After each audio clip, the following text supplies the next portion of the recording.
இப்ப கடகராசி அன்பர்களுக்கு ஏப்ரல் மாதத்துல பார்க்கும் பொழுது, இதுவரை நீங்கள் சந்திச்சு வந்த உங்க பேச்சாலேயே சில பிரச்சனைகளை சந்திச்சிருப்பீங்க. நீங்க சரியா ஒரு விஷயத்த சொல்ல நினைச்சிருந்தாலும், அது தவறாக புரிந்து கொள்ளப்பட்டு உங்கள் மேல் ஒரு பழிச்சொல் வருவது, அல்லது உங்களுக்கு பிடிக்காதவர்கள் தவறாக உங்கள் மேல் வதந்தி பரப்புவது. இந்த மாதிரியான விஷயங்கள் போன மார்ச் மாதத்துல நடந்திருக்கலாம். அதனுடைய வீரியம் கொஞ்சம் குறைந்து ஓரளவுக்கு நீங்க கொஞ்சம் ஒரு சேஃப் ஜோன் அப்படிங்கிற ஒரு அமைப்புக்குள்ள வருவதற்கு இந்த ஏப்ரல் மாதம் நல்ல வாய்ப்புகள் உண்டு.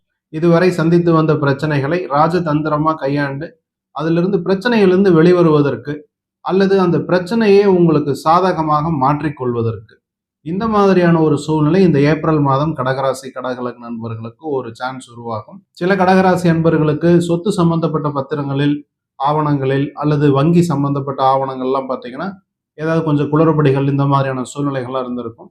இதெல்லாமே சரி செய்வதற்கான ஒரு சூழ்நிலை கூட இந்த ஏப்ரல் மாதம் கடகராசி கடகலக்ன நண்பர்களுக்கு நல்ல வாய்ப்புகள் அமையும். உடல் ஆரோக்கியத்தில் இருந்த சிறு பிரச்சனைகள் அல்லது பெரிய பிரச்சனைகள் எதுவாக இருந்தாலும் கடந்த மார்ச் மாதத்திலிருந்தே உங்களுக்கு ஒரு நல்ல ஹீலிங் அப்படிங்கிற ஒரு அமைப்பு இருந்துட்டு இருக்கும். அது அப்படியே உங்களுக்கு கண்டினியூஸா இந்த ஏப்ரல் மாதமும் உங்களுக்கு நல்ல முன்னேற்றம், உடல் வலி அப்படிங்கிறது குறைந்து நீங்க நார்மலா உங்களுடைய வேலைகளை செய்யக்கூடிய அமைப்பு, அல்லது நார்மலான வேலைகளை தாண்டி கொஞ்சம் சுற்றுலா பயணம் போயிட்டு வர்றது, அல்லது ஒரு சின்ன டிராவல், அல்லது உங்களுக்கு பிடித்தமான இடங்களுக்கு போயிட்டு வருவது, இந்த மாதிரியான சூழ்நிலைகள் கூட கடகராசி கடகலக்ன நண்பர்களுக்கு இந்த மாதம் அமையும். சில கடகராசி கடகலக்ன நண்பர்களுக்கு பூர்வீக சொத்துக்களில் இருந்த பிரச்சனைகள் எல்லாமே பார்த்தீங்கன்னா போன மாதத்தில் இருந்ததை விட இந்த மாதம் பிரச்சனைகள் நீடித்தாலும் அதன் வீரியம் கொஞ்சம் கொஞ்சமா குறைய ஆரம்பிக்கும். அதை நீங்க முன்னே சொன்ன மாதிரி ராஜதந்திரமா கையாள ஆரம்பிக்கும் பொழுது உங்களுக்கு சாதகமான சில சூழ்நிலைகள் உருவாகும். அதை நீங்க என்னன்னு கண்டுபிடிச்சு கரெக்டா அதை யூஸ் பண்ணிக்கணும்.